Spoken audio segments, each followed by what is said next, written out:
Hello and welcome back to another episode of Nick Tiffany's Movie Reviews in the podcast form. Today we are coming at you with a newer rental from 2023. I think the first big film that kicked off the year. I just kind of happened to miss it. Was busy at the beginning of the new year, so I'm glad I was able to catch up with it, and I was even more glad to see how positive most reviews were for it early on.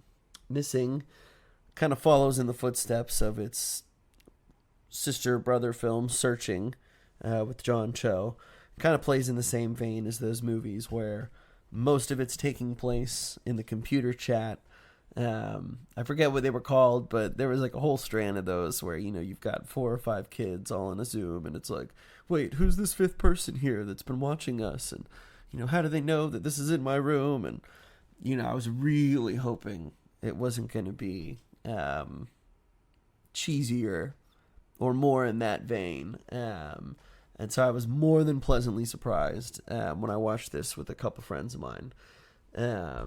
We've been on a horror thriller movie binge, and so it was like, all right, we needed something new, and along came Missing, starring Storm Reid. You might know Storm. She plays Gia, Zendaya's sister on Euphoria. She was in The Last of Us for an episode.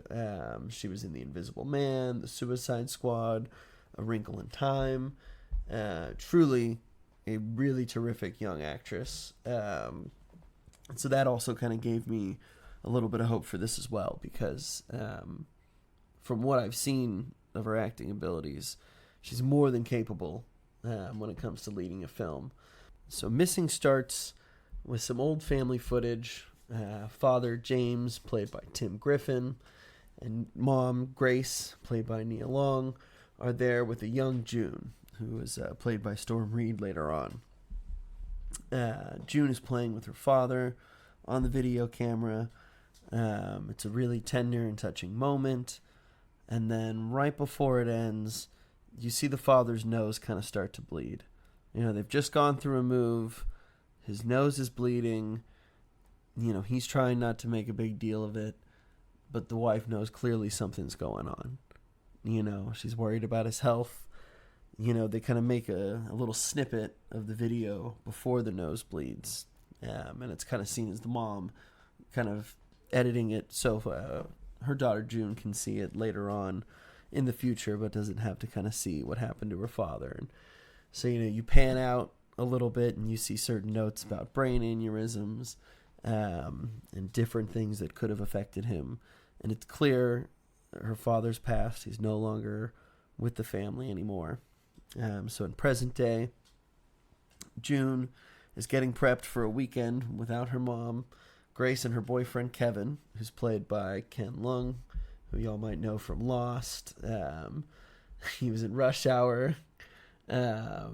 He's great. He was in the Sopranos. He was in Old. Recently, the M. Night Shyamalan movie. He's got a super, super familiar face. He was in Saw, Inside Man. Great actor. Always love seeing him in films. So he plays Kevin, Grace's new boyfriend, who's kind of been trying to earn the trust of June. June's still kind of uncertain of the whole scenario, doesn't mind him, but he's definitely not her dad. But the two of them are going on vacation. They're going down to Colombia. He's taking her away, and June's excited because she keeps getting chats from her friends.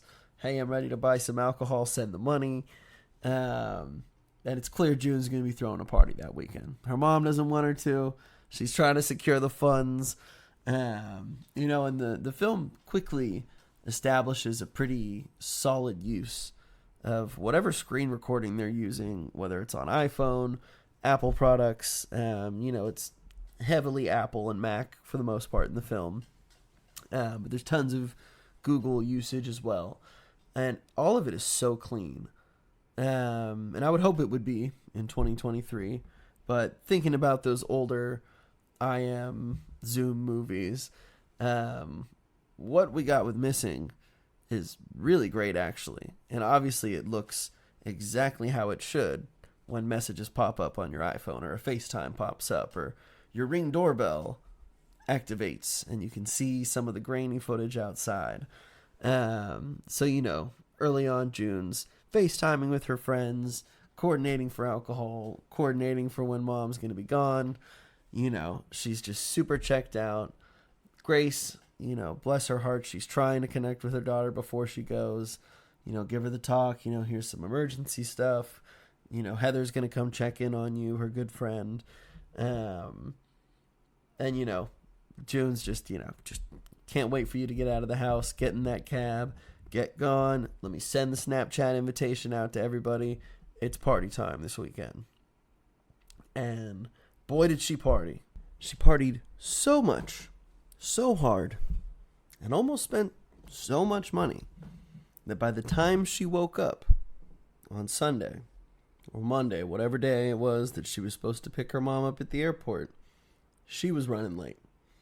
So she hauls it, gets to the airport, makes a cute little sign. She feels horrible that she's forgotten.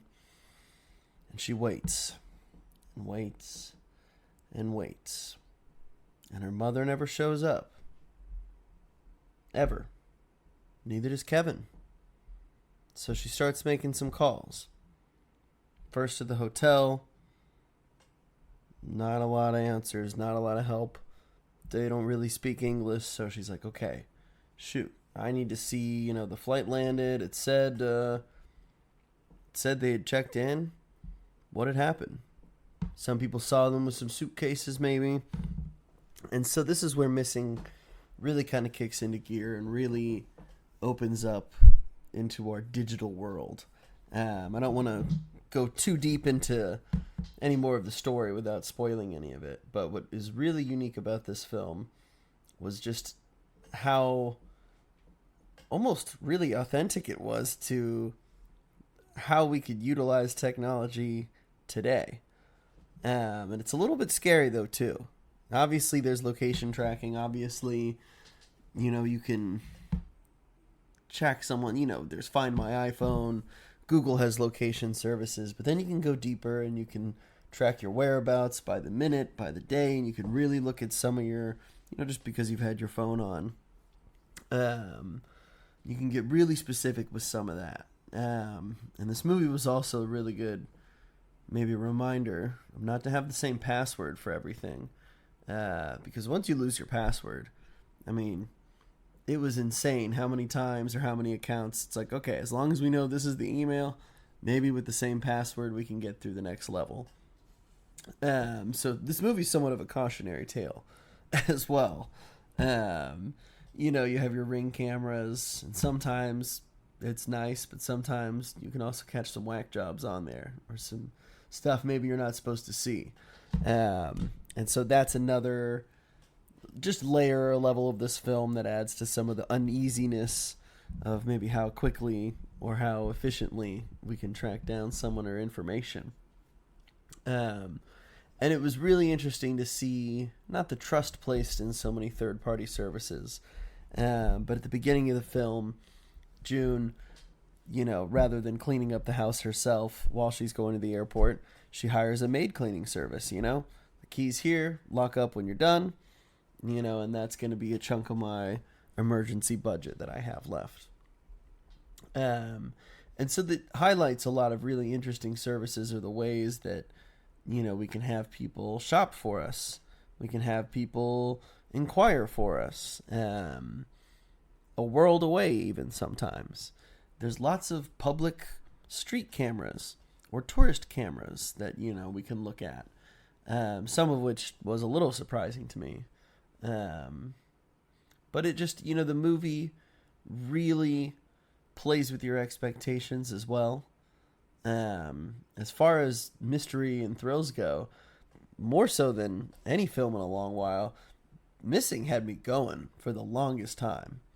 As soon as I felt like I kind of had it figured out, flipped it on its head. And I was like, oh, shoot, I'm wrong. Because it must be this. And then I was wrong again. And it was like, oh, dang. Okay, I'm like, how many twists do we have here? Twists, turns, little different deals. I was genuinely floored by the end of this movie by how surprising I found it and by how effective it was, and just keeping you guessing, keeping you thinking about, events in the past, piecing some of this mystery together. If we can really find the mom, how could we do it? Where do we look? Which digital trails can we follow? And so I was really just impressed more than anything at the end of this movie. I'm really glad that I chose to rent it, just because I wanted something kind of thrilling, something, enjoyable that I hadn't seen. And man, I'm like, they did a really great job. Everything on the tech side is just so slick, as I had mentioned before. It looks and works exactly the way it should. There's no lagging in the technology.